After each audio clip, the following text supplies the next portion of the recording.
Hey there, how y'all doing? This is Data with my big 3 for my summertime setup for my Appalachian Trail 2025 Thru-Hike, flip-flop style. So I did 19 days in March, hurt myself, came home, had some minor surgery done on my teeth and my lip. I'm all healed up now, and I'm headed back to trail on May 1st.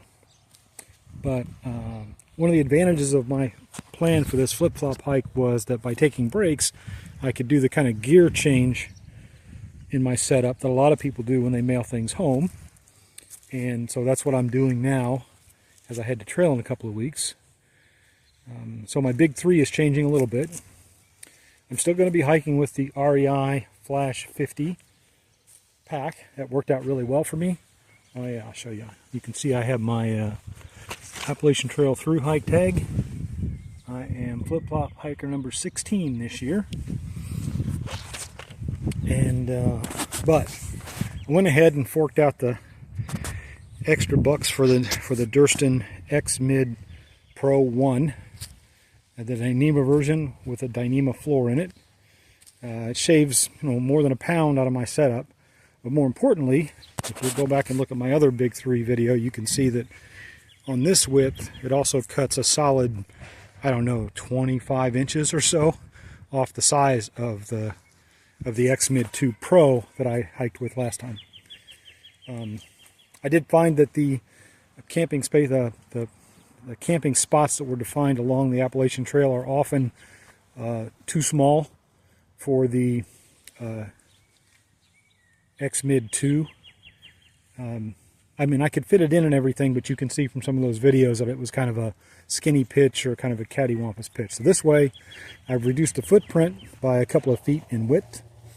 And also I found I didn't really need all the room that I had inside the X Mid 2. I really had extra space that was wasted for one person for the weight that I was carrying for it. That extra pound didn't gain me anything really. So I went with Dyneema and I went with the Pro X Mid 1.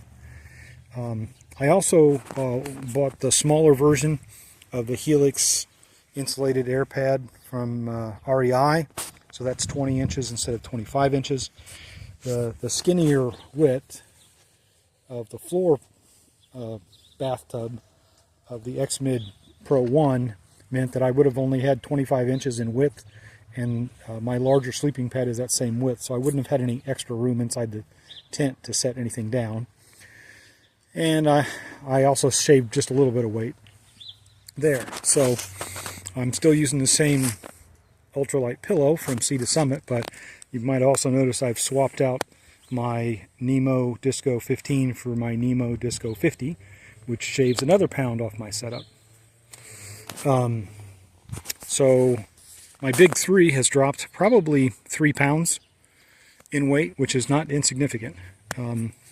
I'm going to do some other things which I'll outline here in a minute that are also going to drop some weight and simplify the setup. I'm really happy with the X Mid Pro 1. It's clear that Durston folks have listened to everybody's critiques online and made some modifications. I'll highlight a couple of those that I find really kind of interesting. One of the first ones is that they've gone ahead and added, as some people did on their own, or as I did, little pieces of shock cord down here on the very short sidewalls so that you can tie down the sidewall if the winds get high. And an interesting consequence of that is that if you want to do something like a skinny pitch, as I've done here on this other side, you can actually take the extra flap from the vestibule when you have the long side tied open, and you can actually take a stake and stake it in to the same spot where the shock cord is on that side. So now the short side of the vestibule is pinned back, and you have something like a summertime fair weather pitch that gets a lot of airflow through it. Another thing folks had commented on in some videos from previous versions was that there was a magnetic catch on the outside for the long side of the vestibule, but now they've added one for the inside for the netting. So there are 2 pieces of Dyneema that have a magnet on the end, which attaches to each of these 2 magnets on the outside to pin open the whole setup. I'm finding that the setup went up really quick. This is the first time I've set it up. It didn't take me 5 minutes. I'm able to hang my pack from the handle. Can't really see it, but the handle of my trekking pole is up there and the point is at the bottom. So I'm able to hang my pack in the vestibule on the outside of the sleep quarters, but inside the vestibule if I closed it. So that'll keep it up off the ground and keep rodents and whatnot from getting into it, hopefully. I'm still deciding if I want to put the guy lines like I had on the other version on the corners, but I think I'm going to. I don't think I'm going to put them on the long sides like I had them, though, since this is a single wall, not a double wall tent. I don't really have an option of putting a guy line on here. I mean, I could, but all it's going to do is pull that side of the tent away from me. It's not going to keep condensation off of the inside of that because, again, it's a single wall tent. So I have a decision to make about that. But other than that, I'm going to add at least the 2 guy lines on the end, and this is my new Big 3. And again, the tent is at least a pound lighter. The sleeping bag is a pound lighter. The sleeping pad is, I don't know, 5 ounces or something lighter. So I've shaved a couple of pounds off this way, and I've reduced the square footage of the tent. So my Big 3 is smaller and lighter, and hopefully that will help, along with some things that I'll go over here in a minute about the other changes I'm making in my kit. I think of this as my Big 3 for summertime hiking, and the other things I'm going to outline are also my more lightweight version of the rest of my hiking kit. So that's it for the coverage of the Big 3, and now I'll move on to some of the other things that have changed in the rest of my setup.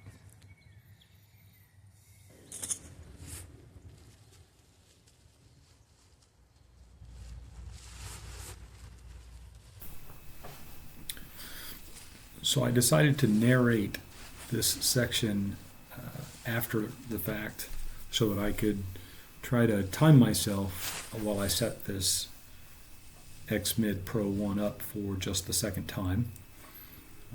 But I also wanted to test out a few things that I've learned from watching other videos. So here I'm spreading it down flat on the ground and trying to square it up a little bit.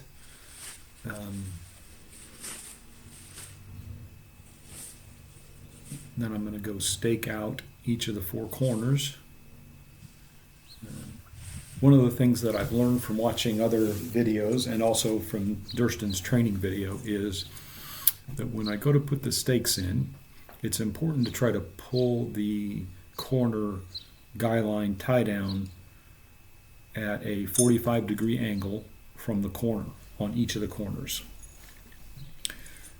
It's also important to set the guy line cord at about halfway so that I can either loosen it or tighten it once the setup is up and the poles are in. So here you're going to see I'm trying to set the first corner at something like a 45-degree angle and about 4 or 5 inches of length on that guy line. I don't push the stakes all the way into the ground because I may have to come back and move them. In fact, I probably will and did in this case. So now I pull the second one, but the mistake I was making early on was I would pull this very taut. So I've learned recently from watching another setup video by someone else that I want to pull this a little bit taut but not real snug because that'll mess up the 45-degree angle of the guy line on the other end of this.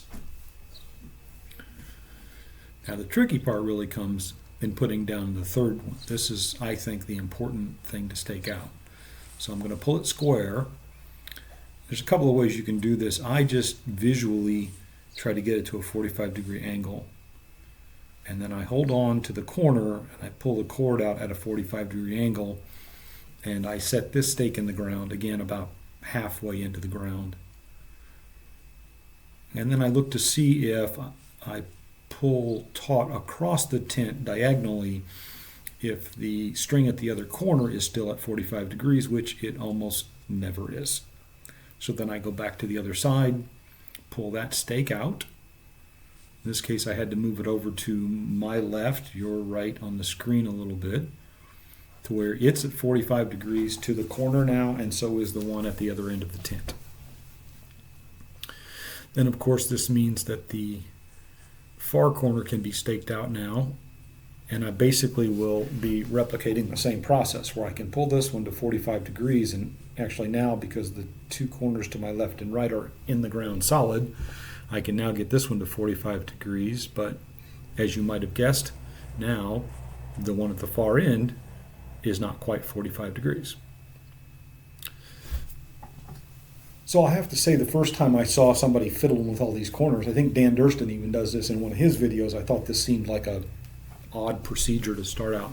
But I found that if I do this, take time to get these things staked down to where there's a little bit of a tension, but they're at 45 degrees, this next step goes much easier. So my poles are set at 110 centimeters each in length. I leave the lower end of it set at 110, and I shorten the top end of it all the way down and loosen it up.